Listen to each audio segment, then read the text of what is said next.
જંગલમાં રહેતા હતા એક બકરી બેન અને તેના બે બચ્ચા બરાબર. તો બકરી બેનને તો બે બચ્ચા હતા. તો બચ્ચા તો કાંઈ સુરક્ષિત નહોતા. તો બચ્ચાને તો ગમે એ ખાઈ જાય. જંગલમાં તો વાઘ રે, ચિત્તો રે, શિયાળ રે, એ તો પછી બકરી બેનના બચ્ચાને તો ખાઈ જાય. તો આપણે બકરી બેનના બચ્ચાને બચાવવા હાટુ બકરી બેને વિચાર કર્યો કે હું એવું શું કરું કે મારા બચ્ચાને હું ખાવાનું લેવા જાઉં ત્યારે કોઈ ખાઈ ન જાય.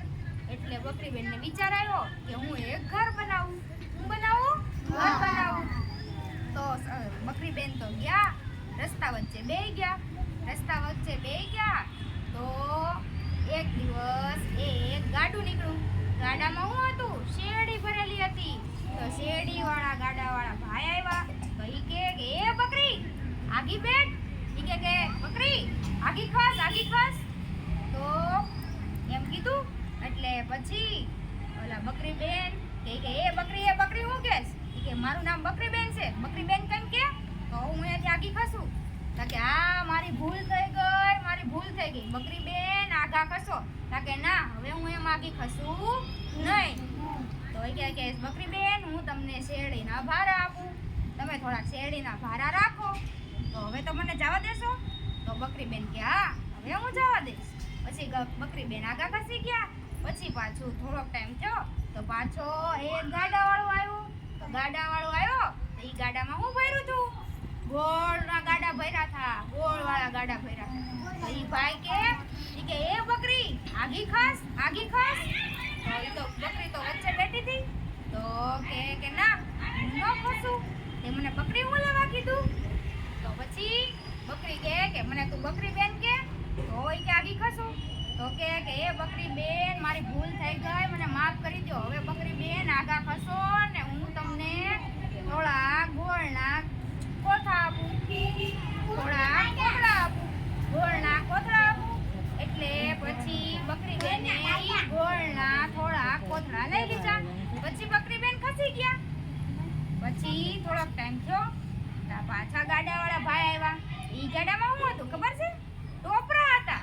ટોપરા એટલે નાળિયેર. ઓલા તમે શેષ ખાઓ ને, ઈ નાળિયેર હતા. તો કે એ બકરી આગી ખસ. તો બકરી તો કાંઈ ખસે નહીં.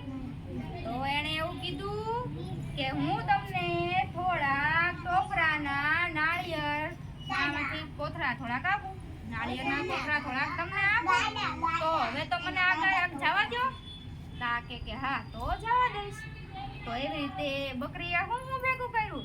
શેરડી ભેગી કરી, ગોળ ભેગો કર્યો ને ટોપરા ભેગા કર્યા. પછી શેરડીના પિલર બનાવ્યા. પછી ગોળની દિવાલો કરી. પછી ઓલા ટોપરા હતા ને એના તો નળિયા બનાવ્યા. એમ કરીને સરસ મજાનું ઘર તૈયાર કર્યું. પછી એમાં બચ્ચાને મૂકી દીધા. પછી રોજ શિકાર કરવા જાય ને બકરી બેન બોલે ગોળ કેરી ભીતલડી ને શેરડી કેરા ડાંડા ટોપરીએ ઘર છાયા બચ્ચા બારણા ઉગાડો. આવું બોલે એટલે બકરી બેન ના બચ્ચા હોય એ બારણું ખોલે. બીજા કોક હોય તો બારણું ખોલે નહીં.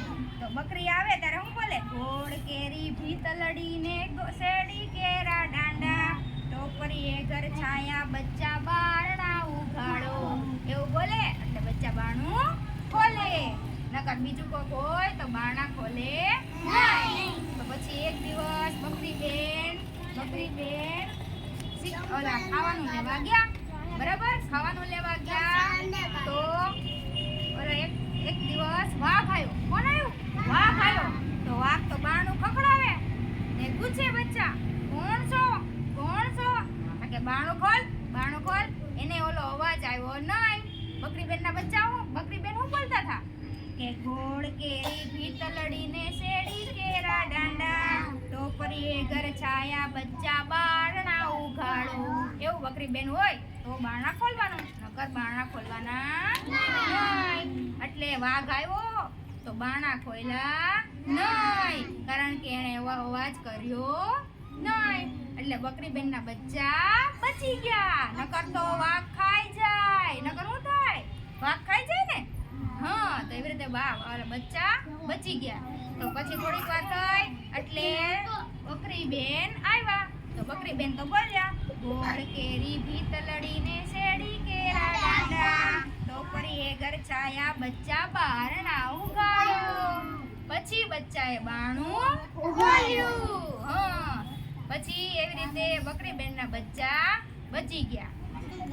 એટલે મમ્મી પપ્પા શીખ આપે ને કે હું ઘરની બહાર જાઉં તો હું કહું તો જ બારણું ખોલવાનું, કોક બીજું આવે તો ખોલવાનું નહીં. એટલે મમ્મી પપ્પાનું કહેવાનું માનવાનું.